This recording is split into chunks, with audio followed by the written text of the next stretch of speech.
Peace be to you. A man of the theater came to see me a few years ago, and his reason was this. He said that one night after a show he was talking to a number of theatrical people backstage, and they said to him, "You are a Catholic, aren't you?" He said, "I used to be." But he said, "I've done considerable reading in comparative religion, psychology, psychiatry, and metaphysics, and I had to give it up. Nobody could answer my questions." Someone said, "Why don't you go to Bishop Sheen and have him answer your questions?" So he said, "Here I am.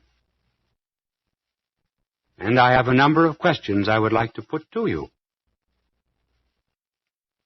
And I said to him, "Now, before you ask a single question, you go back to the hotel where you were living, get rid of that chorus girl you're living with, and then come back and ask the questions." And he threw up his hands, laughed, and he said, "Oh, certainly. I'm trying to fool you just like I fool myself. That's the reason." I saw him not very long ago, and I said, "Well, you are still off the track, aren't you?" He said, "Yes, but I have not thrown away the map." Now here was a perfect example of someone covering up conscience. And it is of conscience that we would speak. For conscience carries on with us a kind of an unbearable repartee. We are very different from the rest of creatures, regardless of how much we insist on similarities. What makes us different is that we can reflect, turn back upon ourselves. No stone can ever turn a part of itself on another part of itself.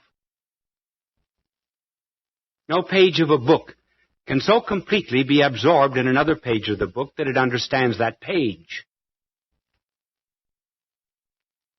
But we humans, we have the power of looking at ourselves in a kind of a mirror. We can be pleased with ourselves. We can be angry with ourselves.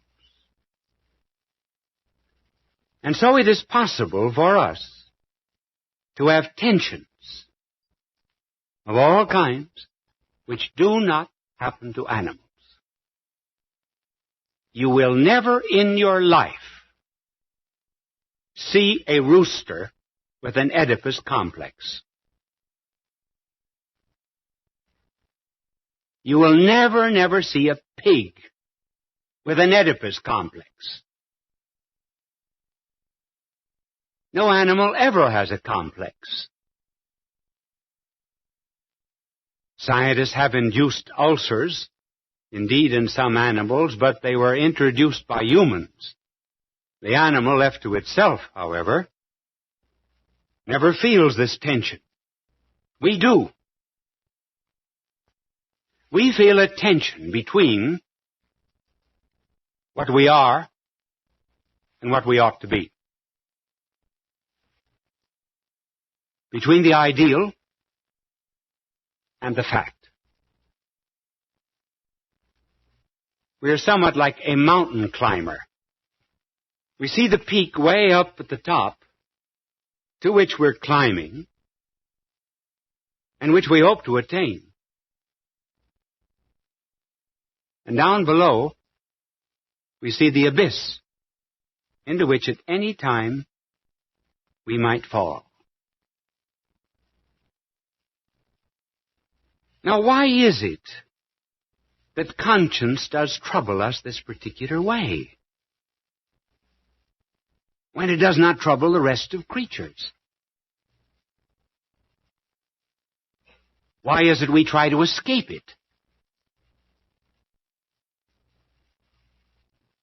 Think of how many abnormal ways there are of avoiding it. Sleeping tablets, alcoholism. These are just a few of the ways of avoiding this unbearable repartee. Then have you ever noticed how pessimistic some people become? They are always expecting rain on the day of the picnic. Everything is going to turn out to be a catastrophe. They know it. Why do they take this attitude? Because in their own heart and soul, they know very well that the way they are living and violating their conscience deserves some kind of an unfavorable judgment. And so they bring back that judgment upon themselves and are always awaiting the electric chair. Their judgments are influenced by this pessimistic attitude. Another psychological manifestation of avoidance of conscience is hypercriticism. The neighbor is always wrong. And have you ever noticed the letters that are sent to the newspapers? They begin with, "The trouble with my husband is this. I cannot stand my wife because my son is stubborn." And then in the ordinary affairs of life, the poor neighbor never can do anything good. Why this hypercritical attitude? Abraham Lincoln once gave the right answer to it. He was going into a hospital in Alexandria during the Civil War, and at a time when presidents were not well known because Brady had not circulated all of his photographs. And as he went into the hospital, some young man running out bumped into Lincoln, sent him sprawling on the floor, and shouted at Lincoln, "Get out of the way, you big, long, lean, lanky stiff." And Lincoln looked up at him and said, "Young man, what's troubling you on the inside?" And so with hypercriticism. We are so conscious of a real sense of justice that if we do not right ourselves, we have to be righting everybody else. For example, you cannot go into a room where there are a series of pictures and one of them is 2 inches awry without straightening out that picture. You want everything in order. We want everything in order except ourselves. Then there are more serious escapes from this unbearable repartee. And in order to let you know that human nature has always acted in the same way, let us go back to Shakespeare. In his great tragedy, Macbeth, Shakespeare, long before we had any of the profound findings of psychiatry, described a perfect case of psychosis and a perfect case of neurosis. It was Macbeth that had the psychosis. Lady Macbeth, his wife, had the neurosis. You remember the story? In order to attain the throne, Banquo the king was murdered. Conscience bothered Macbeth so much that he developed a psychosis, and he began to see the ghost of Banquo. He imagined he saw him seated at a table. The dagger that killed the king was constantly before him. What is this dagger before my eyes? It was just imagination, but the projection of his inner guilt. And then note the great wisdom of Shakespeare in pointing out that whenever there is a revolution against conscience, there will very often come skepticism, doubt, atheism, a complete negation of the philosophy of life. And Macbeth reached a stage where to him life was just a candle. Out, brief candle. Life had no meaning.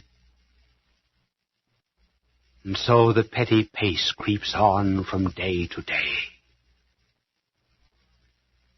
And all our yesterdays have lighted fools their way to dusty death. I tell you, skepticism, agnosticism, and atheism have not rational foundations. Their foundations are in the moral order. First, there was a revolt against conscience. Then look at Lady Macbeth. Her guilt manifested itself in a neurosis. And the maid said of Lady Macbeth that she washed her hands every quarter of an hour.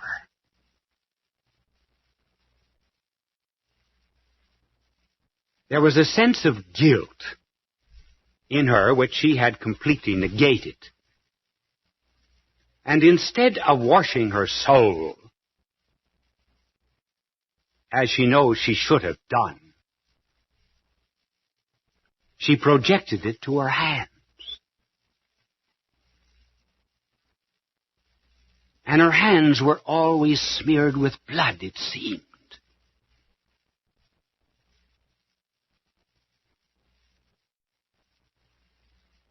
She said that not all the waters of the 7 seas were enough to wash this blood incarnadine from her hands.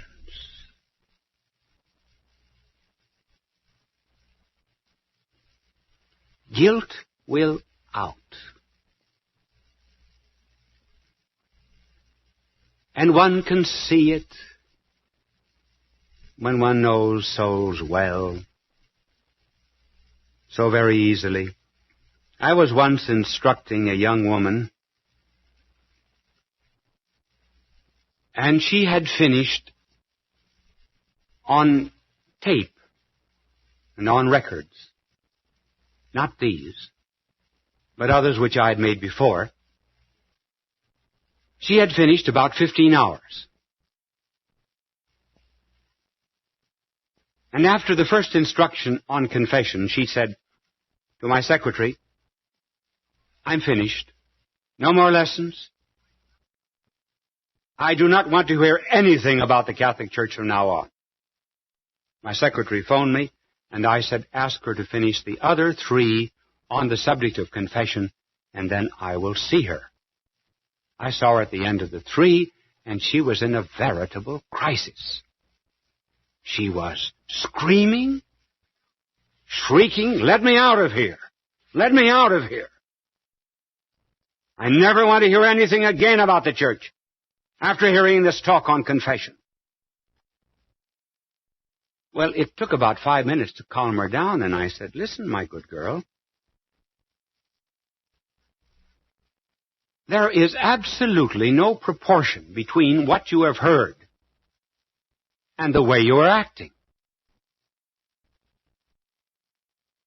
So there has to be something else."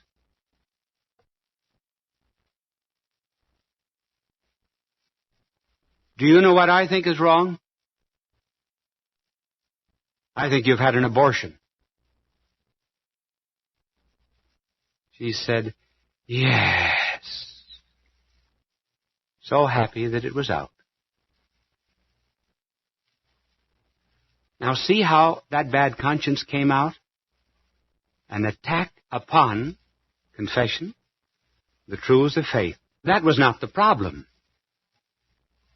Very often, we will find that an attack upon religion satisfies for the moment this uneasy conscience.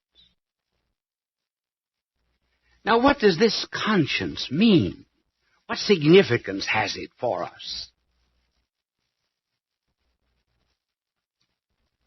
Well, conscience is something like the United States government. The United States government is divided into 3 offices: the legislative, the executive, and the judicial. The legislative, Congress that makes laws. The executive, the president, who witnesses to the conformity of law and action. And finally, the Supreme Court, which judges that conformity. Now, we have all of these inside of us. First of all, we have a Congress. There's a law inside saying, "Thou shalt not." I might interrupt myself for a moment to define conscience very simply as conscience is that which makes you feel good after. And wrong is that which makes you feel bad after. So we have a law. Thou shalt not. Where does this law come from? From myself? No, if it did, I could do away with it. If I made it, I could unmake it.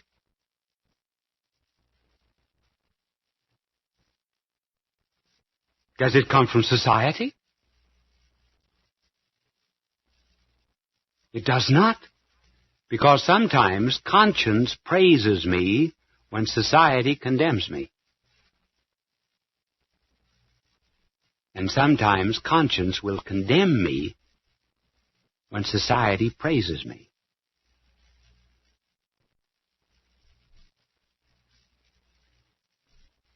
Where does it come from then? If not from myself.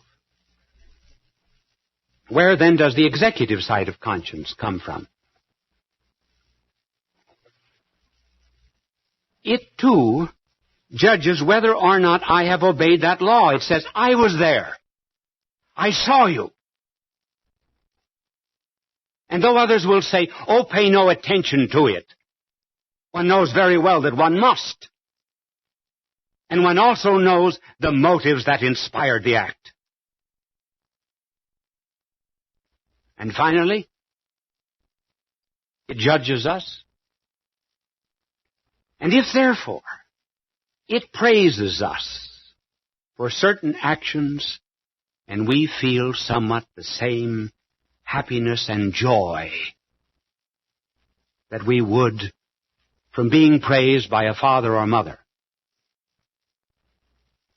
if we feel the same sadness and unhappiness that we feel when condemned by a father or a mother. It must be that behind conscience is some person, the divine thou, that is the standard of our life.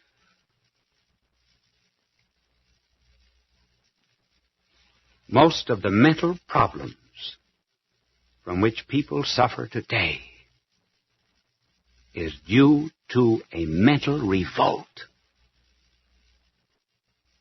against this law which is written in their own hearts. And how often, just as soon as people return again to conscience, peace comes back, happiness. Life is very, very different. And that is what we are after. Peace of soul. Therefore, this unbearable repartee is only one side of conscience. It is the conscience that tells us when we do wrong, so that we feel on the inside as if we've broken a bone. The bone pains, because the bone is not where it ought to be. Our conscience troubles us, because the conscience is not where it ought to be. And thanks to this power of self-reflection that we have, we can see ourselves, and particularly at night. As the poet put it, every atheist is afraid in the dark. And it's a gentle voice saying, you are unhappy. This is not the way. Your freedom is never destroyed. But you feel the sweet summons. And you ask, well, why is it not stronger?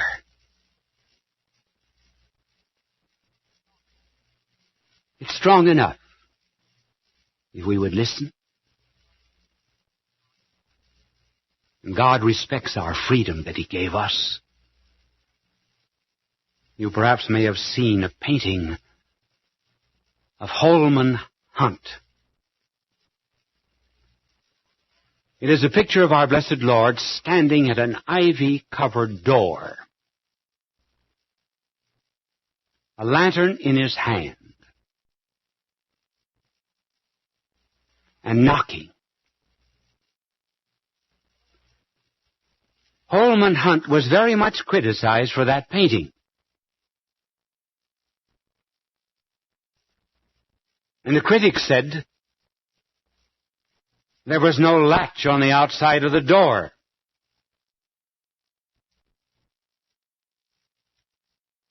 That was right. There was no latch on the outside of the door. It was conscience. The door is opened from the inside.